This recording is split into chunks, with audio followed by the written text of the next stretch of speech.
My name is Hillary Pritchard, and the topic I chose to present on is the effects of poverty on education. As a future educator, this topic means a lot to me, as 1 in 7 children in the United States are currently living in poverty, so I know it will affect many students that I'm teaching. This poem over here, I chose to include in my introduction because after reading it, I feel it's important for all educators to read, as we will really be able to empathize for what these students are going through.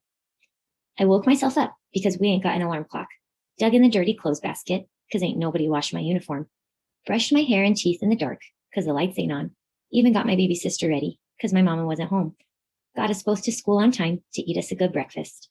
Then when I got to class, the teacher fussed because I ain't got no pencil.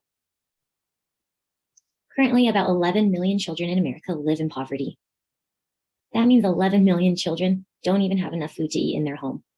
4 in 10 of these children live in homes that cannot afford basic household necessities like access to a computer or the internet. And because these parents are working long hours and multiple jobs, a lot of them are unable to help their students with homework. As you can see right here, children under 18 are the largest age group of those living in poverty. There are many causes of child poverty. Some of these include stagnant wages, lack of childcare or paid leave. This disproportionately affects single mother homes as well. Unemployment or barriers to employment, formerly incarcerated people, LGBTQ people, people with disabilities, and people of color oftentimes have difficulties in finding employment. And there's still a lot of economic inequality. Did you know the poorest 20% of Americans receive about 3% of total household income in the United States, and the richest received more than half? In the 1930s, banks would use maps, and areas marked in yellow or red, like over here, were deemed too risky to insure mortgages.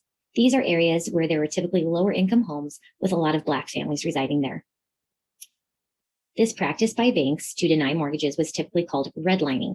The effects of redlining are still seen today, as you can see that this is a school district attendance zone boundary. These are the children boundaried for the Clinton district, and these are the children living over here boundaried for the Como district. It looks eerily similar to these old redlining maps from the 1930s. Some would argue that school choice is a great solution for one of the effects that poverty has on children. If parents and children were allowed to choose which school they attend, some improvement could be made. Where a family can afford to live should not determine the quality of education to which its children have access. The bottom line is, family income should not determine the quality of a child's education. These children still face a lot of barriers to success. School choice doesn't fix everything. Many children who live in poverty still do not have access to transportation to and from school, food, school supplies, healthcare, clean clothing, or parent support at home. Poverty affects more than just a student attends school. To really solve this problem, citizens need to be actively engaged in changing policies and ending racial and gender discrimination. It doesn't just affect elementary and high school.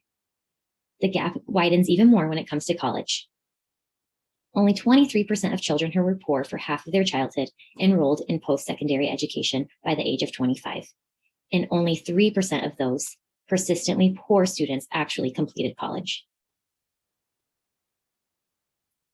As you can see, poverty has great effects on children when it comes to education. These are my personal thoughts on it. This short video sums it up perfectly.